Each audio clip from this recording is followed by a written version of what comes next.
RS अधिकारी का? देखिए, इस घटनाक्रम को किसी भी रूप में एक सभ्य समाज में सही नहीं कहा जा सकता। विशेषकर जनप्रतिनिधि के ओर से बूथ के अंदर घुसना, एक अधिकारी पर थप्पड़ मारना या उस पर अटैक करना या अव्यवस्था फैलाना, कानून को भंग करना, ये किसी भी रूप में न्यायोचित नहीं है।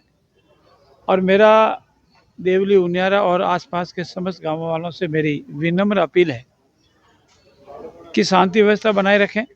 कानून अपना काम कर रहा है और दोषी भले कितना ही बड़ा क्यों नहीं हो जाए, वो कानून की गिरफ्त से कभी नहीं बच सकता। कानून के हाथ लंबे हैं। जिसने भी जो भी जिस परिस्थिति में भी अपराध किया है या कानून को अपने हाथ में लेने की कोशिश की है, उसको सख्त से सख्त सज़ा मिलेगी। यशस्वी बघेल जी की सरकार है और किसी को अव्यवस्था फैलाने को, कानून को हाथ करने को या अपनी मनमर्जी से करने का अधिकार नहीं है। अगर अपनी कोई ग्रीवेंस है, अपनी कोई शिकायत है, तो निष्पक्षता से जिस उस स्थान पर रखनी है उस स्थान पर रख सकता है।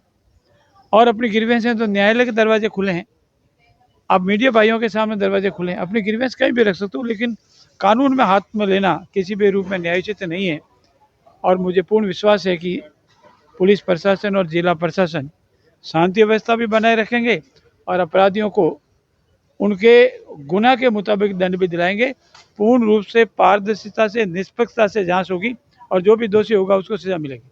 आपको नहीं लगता कि पुलिस प्रशासन फेलियर होगा? जिस तरीके से कल दोपहर की घटना थी, रात तक ये इंतजार करना और उसके बाद ये घटनाक्रम होना, इस पे अनिता चौधरी हत्या प्रकरण, देखिए, जहाँ तक जोधपुर की दुर्घटनापूर्ण घटना है उसमें पुलिस ने अपराधी को गिरफ्तार किया है, उसे पूछताछ की है। जहाँ तक वहाँ का इलेक्शन के दौरान की घटना है, उसने अंदर घुस कर के प्रयास किए हैं और उसको सज़ा भी मिलेंगे। देरी से पकड़ना या प्राथमिकता के साथ मतदान करवाना, ये स्ट्रेटेजी होती है। पहली प्राथमिकता की शांतिपूर्ण मतदान पूर्ण हो जावे और अपराधी कहीं नहीं बच सकता, वो तो कहीं भी कहीं गिरफ्त में आ ही जाएगा। इसलिए शांतिपूर्ण मतदान हुआ है।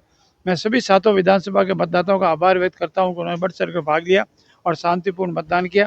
मैं यशस्वी बघेल जी की सरकार को भी धन्यवाद देता हूँ कि 1-2 छुटपुट घटनाओं को छोड़कर पूर्ण रूप से शांतिपूर्ण मतदान हुआ है। धन्यवाद।